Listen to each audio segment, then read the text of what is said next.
Hi, it's Kieran here. Let's talk a bit about how to make connections to databases.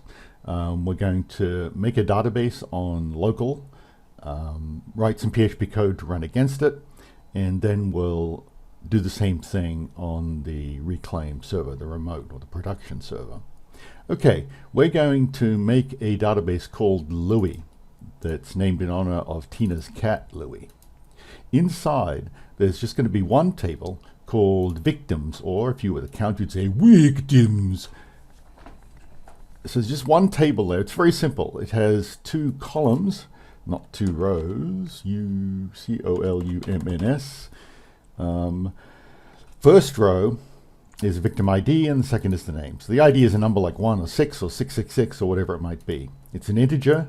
It's a primary key, so every victim row will have a different value for victim ID, and it's auto increment, so that MySQL will take care of incrementing that as each time we add a new record. The name field is just text. Okay, so we got database Louie, one table victims with two columns. Let's start by making that database. So here's the XAMPP control panel. You see I've got Apache running and MySQL running. And I'm going to click admin here. This will start PHP MyAdmin. You see there. It's a PHP program, hence the name, that lets you mess with databases. All right, so let's go to databases here. And it says create database. And I'm going to create one. And what was this called? Let's see, it was called Louie. So we'll copy that. Don't worry about this stuff, by the way, we'll get to that later. All right, so I'm going to paste that in here. And I'll hit create. All right, let's go down here. I want the table to be called victims. I want that for the victim ID. I want that for the victim name. So I've just copied all those onto the clipboard. I go back here. I'm creating a table. Now I have a clipboard manager installed, ditto, so I can tell it to show me the contents of the things I've pasted on the clipboard. And so there's the first one, and there's victims. Number of columns. How about 2? Sounds about right. We'll click go, or go. All right, now, here we're going to add in the two columns. The first one was called victim ID. It's an integer, a whole number. Don't worry about the length, because it's an integer, MySQL will make it a particular length. It doesn't have a default value. Don't worry about that, don't worry about that. Now, we'll scroll over here a bit and under the index column, tell PHP MyAdmin it's a primary key, and also the index name, primary key, that's okay, go, and also it's an auto increment. So that's what AI stands for in this case, auto increment, not artificial intelligence. Once I did a job interview many years ago at a university that was in a, well, rural area, but I suppose it doesn't make sense. Doesn't matter. I started talking about AI because that's what my PhD dissertation was about. And someone asked me, wait a minute, what does it have to do with artificial insemination? So that's not what I meant. And it doesn't, in this case, AI means auto increment. All right, so that's that first field, victim ID. Now, the second field was called name, and let's just make it varchar, which is a variable number of characters, and this we do need a length, and let's say the name can be up to 50 characters long. And that's all we need to do. One other thing that's useful in production on real systems that I do is I actually will put in some table comments here. And I'll also put in some field comments here. So name of the victim, and what I often like to do when I'm doing this for realsies is give examples, e.g. the count.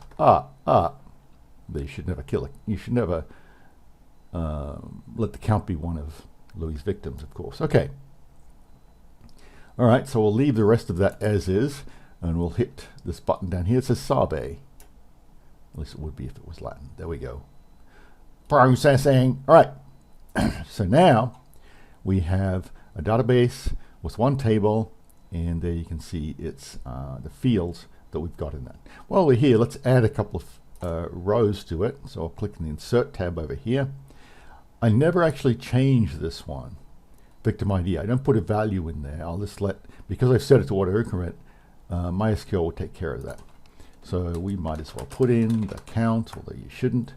And then we'll have this one be Bert. All right. We'll go insert those two. And it actually, here you can see the SQL that was generated. So the SQL is not just for querying databases, it's also for adding databases. And as we'll soon see, it also is used for creating tables. All right, so if we go browse the database so far, we've got 2 records. Victim ID, I didn't type those.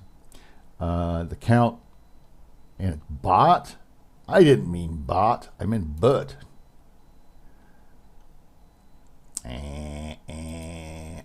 Old people would really suck. We can't type either. All right, go. Okay, let's add 2 more. Ernie and Big Bird. All right, go. Okay, so we'll go to browse this. All right, so we've got a database, and you can see over here it's named Louis, right? That's what we wanted. We have a table called victims, okay, right there. It has 2 columns in it. One is the name, and the other is the victim ID. And the victim ID is as you can see, it's primary key, an integer, auto increment. I think that's what the I means. And we look here are the indexes, and we've set the primary key here. All right, so we've got that, and we've got some data in it. But we need, one thing you know about SQL is that, about MySQL, is that we need to create a user as well. These users, by the way, are just for MySQL. They have nothing to do with the operating system or anything like that, so we can make them whatever we want. So this is the Louis database. Let's go to the Privileges tab. Privileges. All right, so we've got all these guys. Let's make a new user, add user account. The username, I decided it was going to be Louis. Could be anything, really. The host name is that. The password, I'm going to make something. I'll decide to call it that. That's fine. Control that. All right. So it's that, and it's that. Okay. So I'm making a user called Louis. Louis can access data from any host. It'll actually be local host, as we'll see later. Password is very weak, apparently. Oh no. Now, because I had the Louis database open when I clicked on Privileges tab, down here we can see that this user, grant all privileges on database Louis, that PHP-MyAdmin adds that row and checks that. So not only do we need to create a user, we need to say that user has access to this database. Or we can make it global, has access to everything, but I usually don't do that. All right, now, so grant all privileges on database Louis, but not global privileges. This means for all databases. I'll leave that alone. Okay, that's fine. I'll click Go.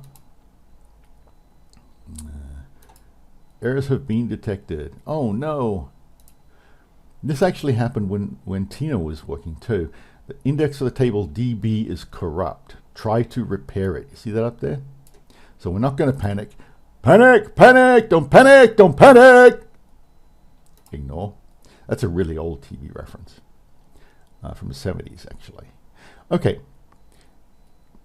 MySQL is the database that MySQL maintains itself to keep track of privileges and things like that. And one of its tables is the DB table. And that's the one that the message was talking about. See, oh, index, oh, maybe it repaired it itself. It looked like it did right then. But I'll show you how to repair a broken table anyway. So DB, I can go to operations, and this is operations on the DB table, right? You can see it up there, table DB. I can scrolly, do the scroll thing. Ooh, do the scroll thing, ooh. And now we have repair table. So I'm going to click on that, and it's been executed successfully. All right, so we've set up the database. We have a row with 2 fields. We have some data in the table. We go to, and we have a user. Not MySQL, still got that selected. We're actually interested in Louis. And we go to privileges for Louis. Users having access to Louis. It doesn't say anything there. Well, that didn't work. Maybe the it didn't work when I hit that because of the error when I saved that account's access to this. It didn't actually save. This shows it's a good idea to check stuff. Why check stuff? Because computers suck. Your computer hates you. It's jealous of all the things you get to do, like dance and drink orange juice, things like that. Play with Louis, that sort of thing. All right, so it looks like we're going to need to do something about that. Now, let's see. I'm going to go back. I'm not exactly sure. Oh, no, that won't work. I need to add. I don't actually add a new user account. Or maybe, let's just, no, it's not here. Nah, never mind. I'm going to go back home with this little homey button up here. Go to user account, and I should see Louis here somewhere. Oh, there's Louis. Louis. I don't want to edit privileges for Louis. All right, now I can do global privileges here. Or up here, I can change privileges for a particular database. I think you do it here. Yeah, so let's hit that one. All right. Add privileges on the following databases. So we'll say Louis. That's it. Click Go. All right. That should be it. Let's go back to check, though, because computers suck. We go to Louis. We'll go to privileges. We'll go to Louis database over here. Go to privileges, and it's still not there. Users having access to Louis. I'm surprised by that.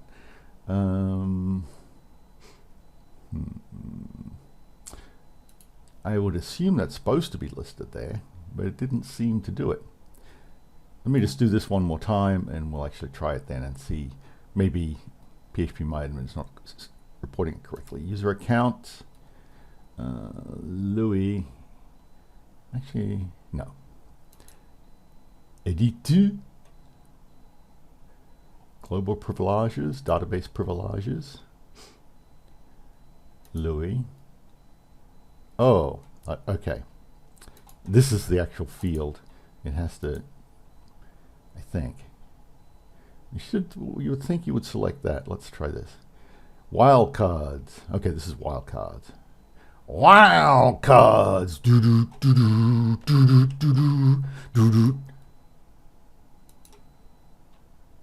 All right. Edit privileges. Oh, did I check this before? I don't think I did. That would help. That really would help. This gave all privileges, user account Louis on the database Louis. So let's go back to the Louis. Yeah, I did that. Okay. Privileges. And now, yay, Victory or Sovereign Guard. We have that set up here. All right, so we have this database set up. We have some data in it. We have a user, and here are the credentials for connecting to it. Database is Louis. That's the same thing here. I created a user with the same name. By the way, you don't have to leave it the same name. You can call it anything you want, although anything you want would be a bad name. It's too long, and you should use underscores, not spaces. So anything underscore you underscore want, that would be the username. Okay, now let's write some code to try this. And we're going to write a PHP program that takes an ID, right, from get, imagine this and validation, and just reports the name of the victim with that particular ID. Okay, all right. So let's see what I've got here. Now, back in our course, if you go and read, this is from the lesson PHP selects a row. You start by doing this,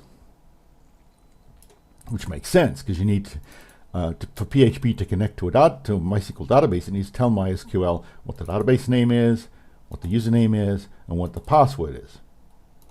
And then it can do this and create a DSN, and then get back a DB connection and do its stuff.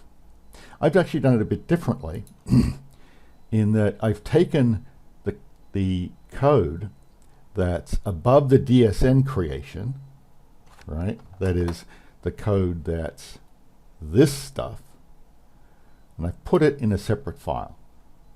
And we'll see why we do that in a minute. And then I require that file right there. Okay? Require means go. It's like sort of copy-paste operation. Copy this file and paste it in here as if it had been pasted anyway.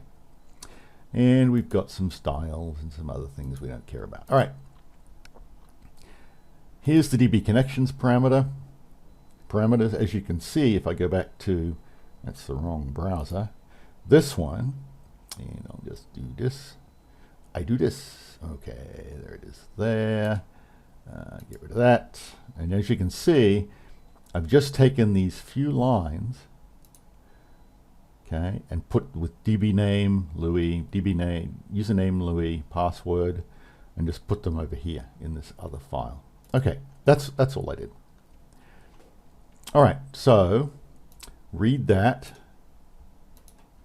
file, paste it in there, get the ID from the URL, make a DSN, all right, make a connection. Here's the SQL statement. It has a colon ID in it for the parameter we're going to inject. Execute with that parameter name, that name there, matches this one, with a value. That's the ID that came from the user. Fetch will give us a row. And notice this, I just selected one field from the victim's row, just the name. So that's all it will be in this row. It's going to be an array with one element called name, because that's what the field is called. Scroll down here for the output. You can see it's Louis victim, report the ID. This is a good idea too, to give the user feedback to remind them what they did, and so also they can check it. It's easy to make a typing mistake, especially if you're old, because we know old people suck. And then this is the name we actually looked up. Right. A couple of other things I want to point out, because they're really pretty cool. I'm going to delete this line, and I'll bring it back in a minute. All right. So we do this. PHP Storm is giving us a warning. It's saying, dude, where's my DB name? Because it doesn't know. It's not up here. It's apparently not smart enough to read this in and then check it out itself. So you and I know that really isn't an error, because DB name, $DB name, that variable there, is DB name here in the file DB connect params, and DB connect params is actually inserted when this page runs. The problem is, though, there's an error here. Although it's not, PHP Storm thinks it is, and if you look over here in the upper right, it's telling me that there are 3 errors. I prefer that this wasn't reported as an error. Now, I know I could just ignore it and everything worked fine, but the problem is if I get used to ignoring errors like that, then I could be writing a program, I'll see an error down here and I'll just run over, I'll see an error down here somewhere and I'll just skip over it, because I know, okay, these errors are expected. What I'll do, and this is the sort of thing you find in a professional level tool like this, is I'll tell PHP Storm to ignore the error. How do I do that? I'll put the mouse cursor here and I'll hit Alt Enter, which I think is equivalent to clicking this guy here. All right. Okay. I think that's what you do. Let's see. Okay. No, it wasn't that. Initialize, convert string. Now I've got to remember, was it that? Disable, oh no, that's not it. Convert, where is that? Convert string. Well, it's somewhere here. Oh, yeah, it's under initialize with value. All right, so what this was about, this guy here gives you some options for the error that's being reported. Alt-Enter is the shortcut, as you can see. I usually use that. Under initialize value, oops, I messed that up. Try this again. Initialize value. Come on. I can do this. I can suppress for statement. This means suppress that one error report, the undefined variable error. As you can see, it's listed here for that statement. So I'll do that. You notice, and it actually puts it in front of this line. I actually prefer it on the next line, but you can do it either way. Now you can see that error isn't highlighted. The number of errors has gone down to 2. I just suppressed the error for that one line, not for the entire file, not the entire program. And I'd recommend that, just doing it for that one line. And I'll do the same thing for here. Alt Enter, hit an arrow there and initialize with value, go down here, suppress for statement, just that one statement. There it is. And now PHP Storm is ignoring all these errors. There's no red there, and you can see up here, see I've got this no problems found thing, which is what we want to do. So I'm going to survey that. All right. And let's go run it. Oh no. Oh, I forgot to find the index. Okay. The ID rather. Imagine there's some validation code here. There would be, of course, if we would do this for realsies. So let's go back here. Make this up, bring this back over here. And okay. So question mark ID equals 1. The count, If ID equals 3, that's Ernie. Okay, so it seems to be working. This matches the data that's in the tables. This ID says the program, when we gave it an ID of 3, returned the name Ernie. If we go look in the table itself,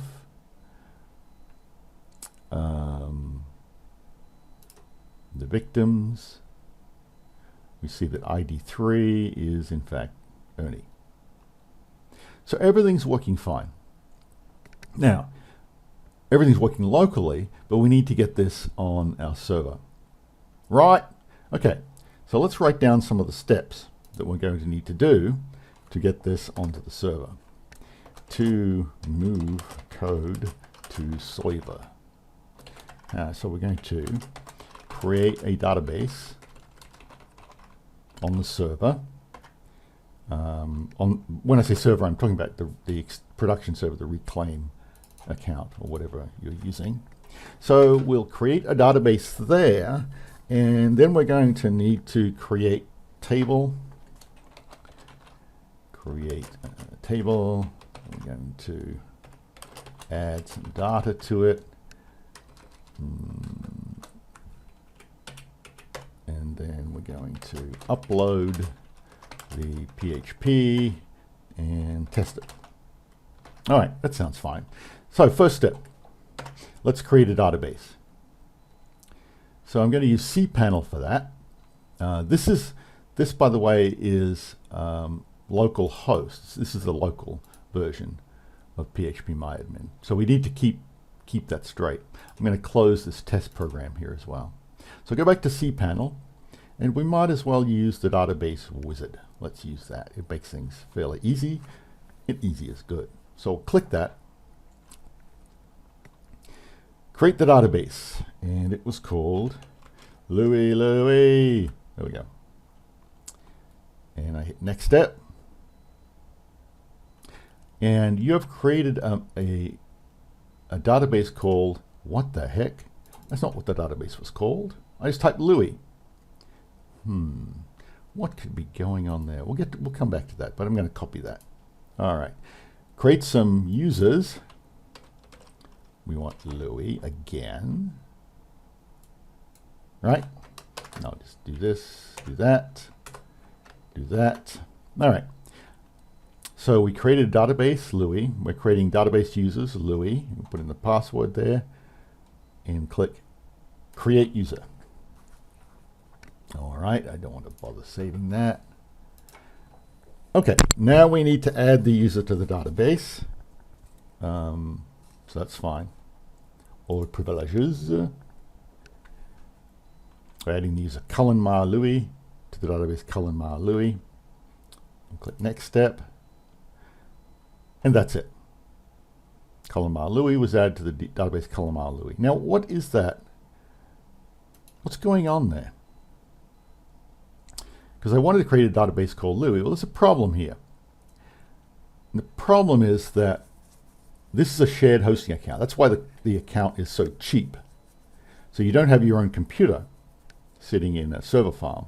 Instead, Reclaim Hosting has a bunch of servers, and you're sharing one of the servers with a bunch of other people, maybe 99 other people, so you're 100 users per server, whatever the number is. So that's okay, but let's say someone else in this class is doing the same sort of thing. They might create a database called Louis as well. So MySQL running on that server has two databases called Louis. That would be a bad idea. They get confused and crunched and just generally destroyed. So what to do about that? Well, a simple solution.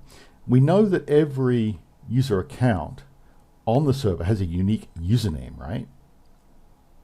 So what if we prepended that username to the database? Now, my username is Cullen Mar on this particular server. It's my Linux username. So what cPanel does is prepend that to the database name I type in. So if we go down here, we go to databases, we go to MySQL databases, clickety, we can see they're all listed with Cullen Mar in the front.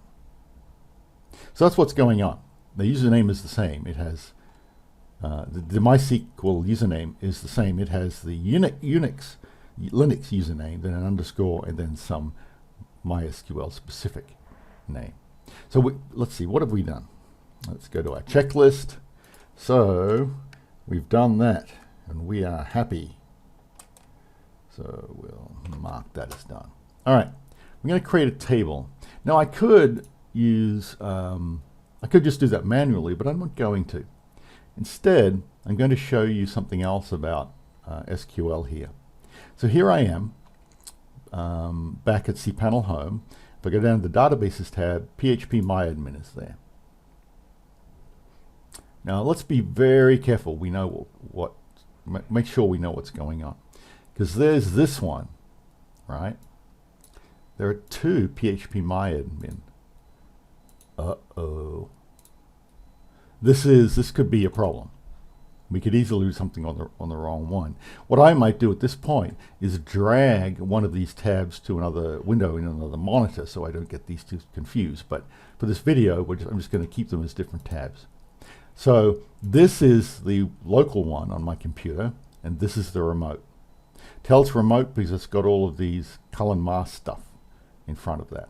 You can also tell by the URL. This is cpanel.pavement.reclaimhosting.com. There's its name up there, okay? Whereas the one that's local is localhost, right? Okay.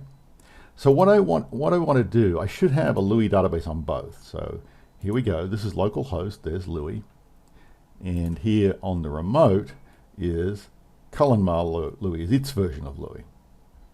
Okay, I'm going into there. One of the interesting things about SQL, now I could create a table at this point, right? Type a name in here, but I'm not going to do that. Instead, I'm going to do something else.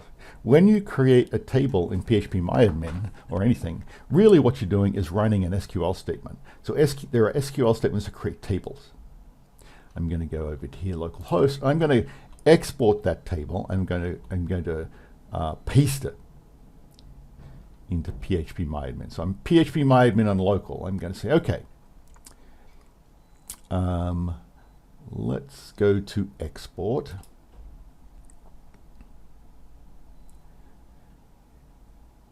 So I'm going to tell PHP-MyAdmin to show me the SQL statements needed to recreate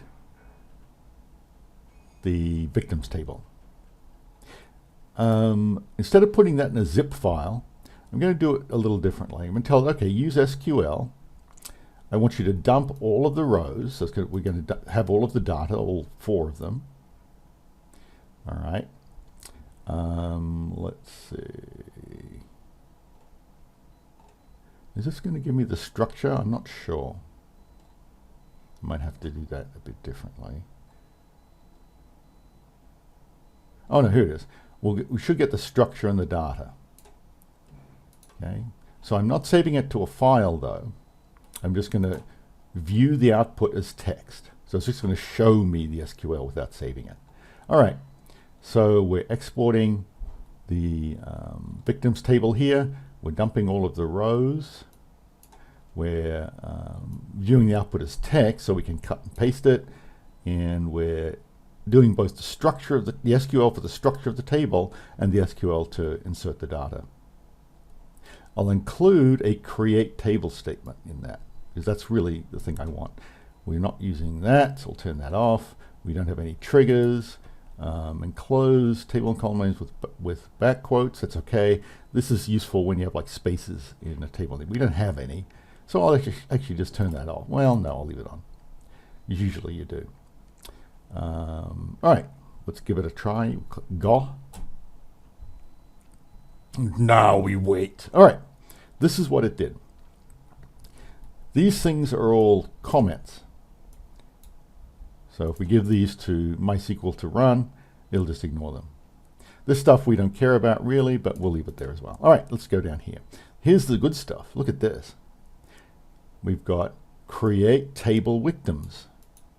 2 fields, victim ID and name. Victim ID is an int, which we wanted.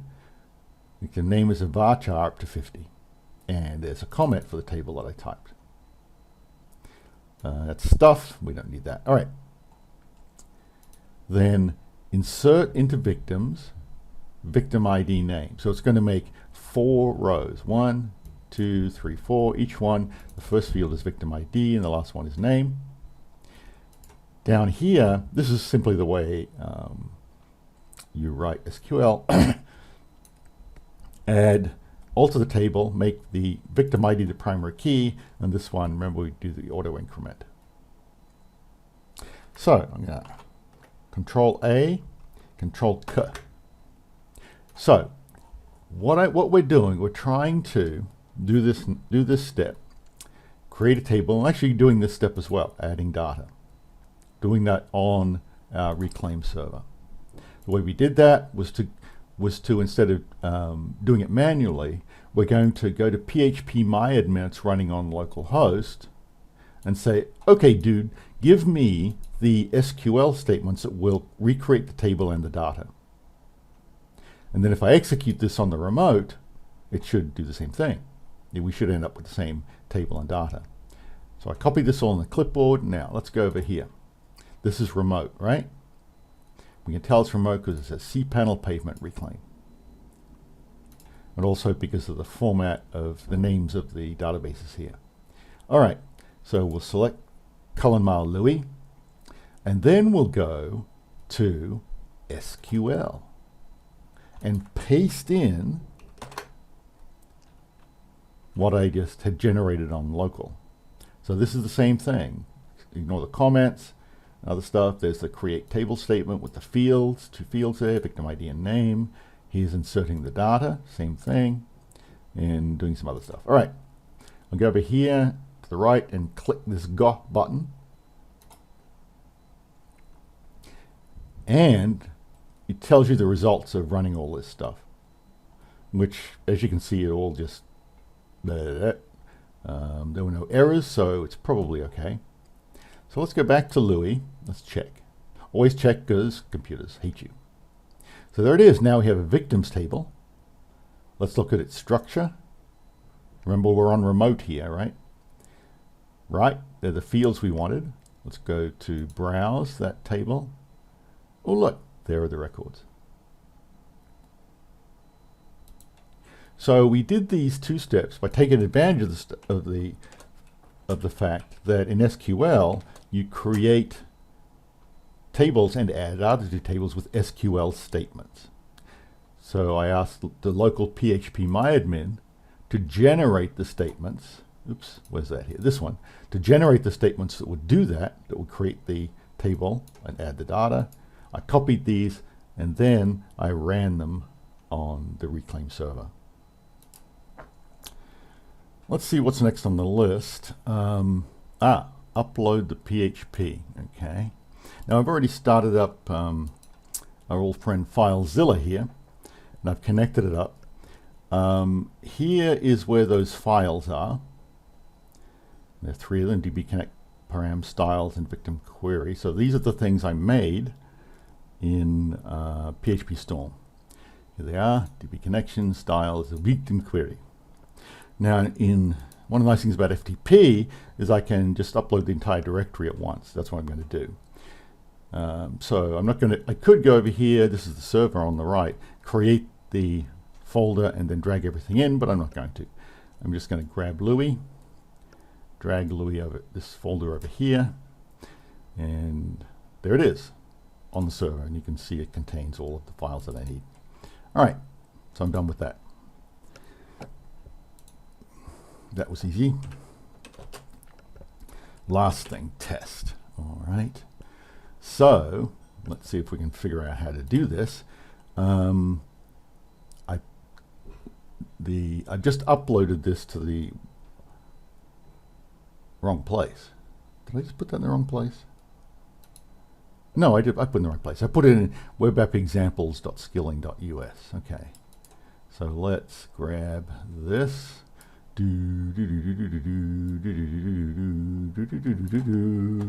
Control K, and let's go back to Le Browser. Control T for a new table. Paste that in and see. There it is. All right. So, all right. Notice this slash in the here. Generally, I like to only use HTTPS if I can. So I'll add that protocol to the front of this URL. Now you can see we are all nice and locked.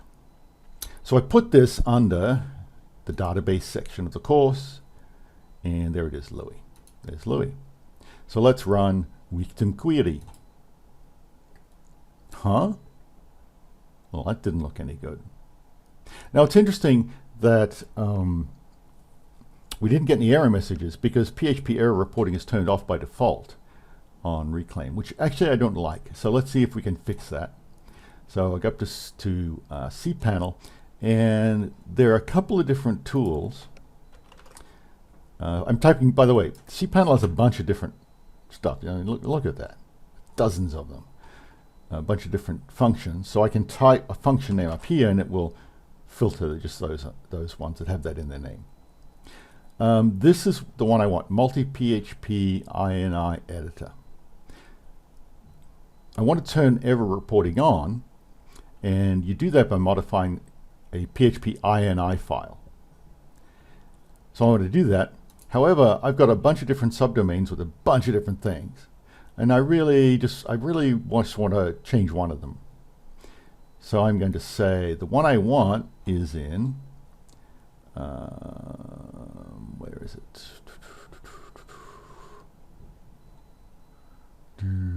What was I doing? Yeah, okay. Oops, I forgot. I'm actually connected to the wrong server. This is a server for KieranMatheson.com, and I should be connecting to the server for Skilling. Well, that was silly of me.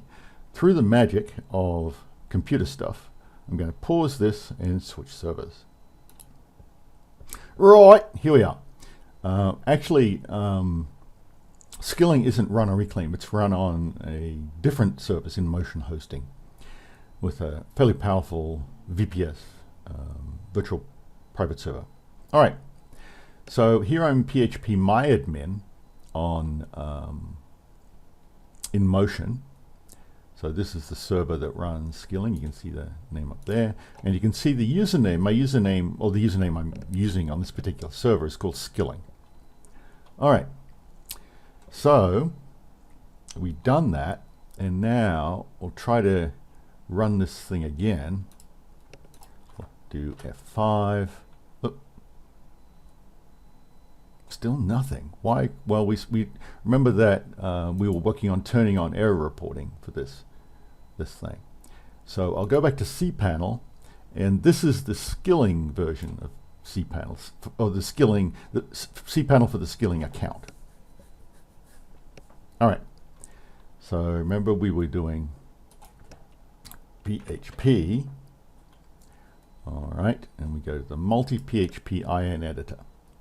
So remember we're changing a setting so we can turn on error reporting for this thing. Aha! For the subdomain web app examples. And down here there's an entry called display errors. And I actually want that on. Okay, so I'm changing the PHP settings, the configuration for this subdomain. I'm turning on display errors. This one here, it's now enabled. Right. Now I'll go down here and I'll click Apply. Success! Successfully applied the settings. Let me go back here and I hope this works. It worked, in that I now see an error message and said it didn't work. All right. Now it says access denied for user Louis. What the heck? What's going on? What could be going on? Well, let's see. I'll go back to cPanel here. We'll go to the cPanel home. We'll go down to the databases. Okay. Oops. I'm looking at the wrong one, aren't I? It's the wrong cPanel. This is the Reclaim cPanel. So I'm going to... This all gets very confusing. Close that one. This is the In Motion cPanel. So I'll go home to the In Motion cPanel. Scroll down here to... By the way, having multiple things like this is actually quite common when you're doing real work. So you have to keep things straight in your head. Let's go to the MySQL databases, and we find that the database is not called Louis, it's called Skilling Louis. Oh, I forgot. Rats. So I'm going to Control-K that. And the username is Skilling Louis. Ah! All right. So actually my DB connection information, if I go back to this one, this is PHP Storm, this shouldn't be Louis, it should be Skilling Louis. Now I could paste this in here, and this will be wrong, so don't do that. So if you're watching this video with sound off, you're about to screw things up. That's a bad idea because this file is on the local host, right? You see there it's D XAMPP htdocs, D is D drive on my PC. Okay. If I put this here, the program would no longer work locally. Victim query wouldn't work because locally the database is not Skilling Louis, it's just Louis. What to do? What to say? Will you carry our treasure away? Okay, I won't do that anymore. I won't make that promise because I might. Okay, so what do we do? Well, remember we uploaded this file here to the server. So we actually have two copies of that file. One is over here locally, and one is on the server. Well, we know that the server uses different credentials. So how about we just change the version of that file on the server. So we're going to go back here. I'm going to open the file mangler. There it is. All right, and I'm going to go to the place where that code is. It's in the web app examples subdomain inside a web directory, and it was inside database, and it was inside Louis. There it is. So here are these files as they exist on the server. I'm going to edit this one. I'm not going to change the local copy. I'm just going to change the remote copy. Right click, edit to. You might get another dialog here, probably will. All right, so I'm going to pass this in there and paste it in there. And save the changes. Save the changes. So let's go back to here. All right, so this is running on the server now. So when I'm running this PHP victims query program locally, we're going to be using this connection information. When we're running it in production on the actual server, we're going to be using this connection information because the database parameters are different. The connection parameters are different. So let's try it. Let's go over here. Let's reload. Oh, wow! Didn't crash. We got no error message. It didn't work because I didn't put an ID up here, but at least it didn't crash. So it can connect successfully now. Let's put in something like this. ID equals 2, hit enter, and that's Bert. Remember, ID 3 should be Ernie rather, not Bernie. Bernie is when you put Bert and Ernie together, or you have a grumpy old guy sitting at an inauguration on a chair with some nice mittens. Okay, so that all worked. So now you can see the reason that I actually separated out this data into a separate file, so that I can have this file can be different local and server. Now what happens if I actually modify victim query? What happens if I want to add some explanation to this?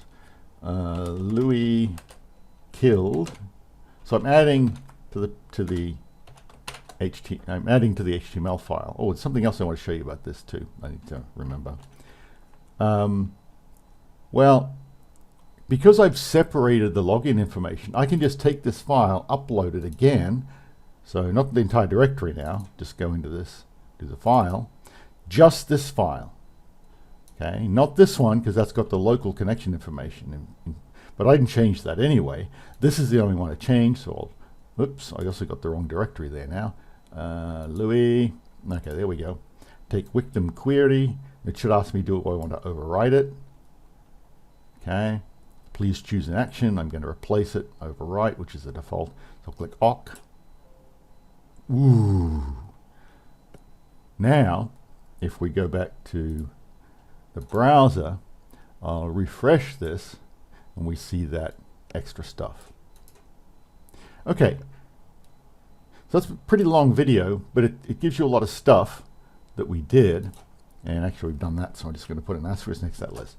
We created a database locally, we added a table to it locally using phpMyAdmin, we added some data, and we had a PHP program. Then we went to the server, created a database.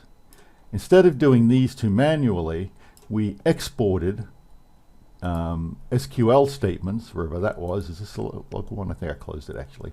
We exported SQL statements, unless I have, no, I did close it. We exported SQL statements and pasted them in. Those statements created the table and added data. All right.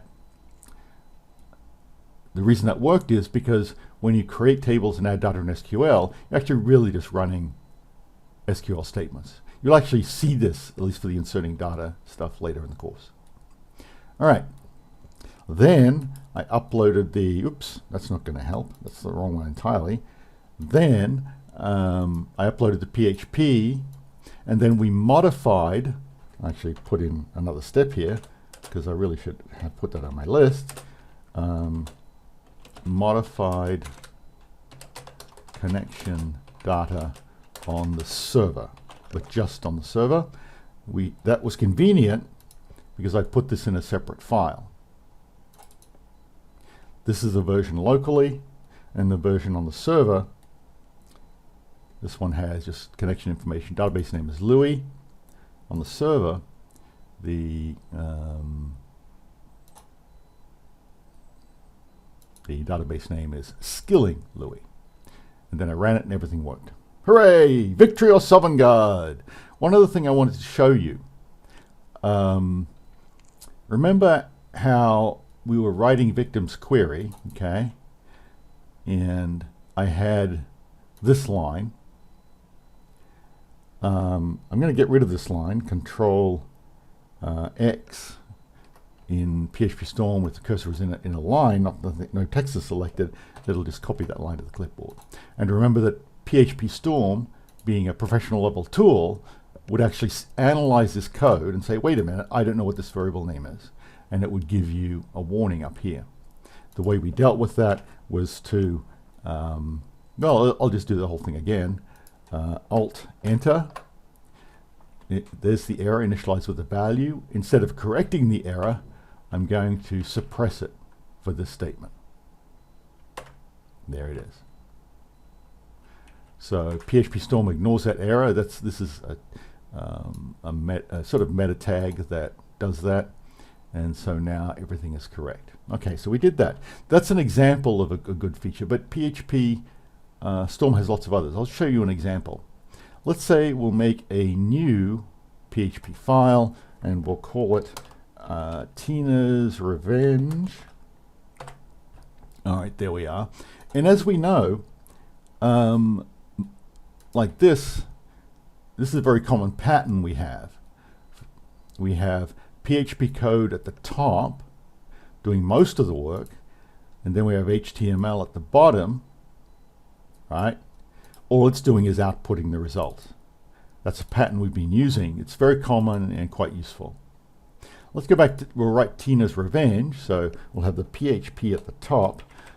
Where's the HTML? Well, I could copy and paste it, and actually I often do that in reality. But I could use another feature of PHP Storm that has to do with snippets. A snippet is a chunk of code that has a name associated with it. So I'm going to type HTML is the name of a set of snippets in PHP Storm. Then I'm going to hit Control Space, and PHP Storm will say, here are all the snippets, right, that have HTML as the first few letters. There's HTML4, various versions of 5, which is what we're using in this course. There's XML, there's lots of other stuff. Okay, so I'm going to select this first one, hit enter, and watch the magic. Boom! These snippets are live, so I can get, you see how it's highlighted this? The snippets have slots in them, or parameters. Okay?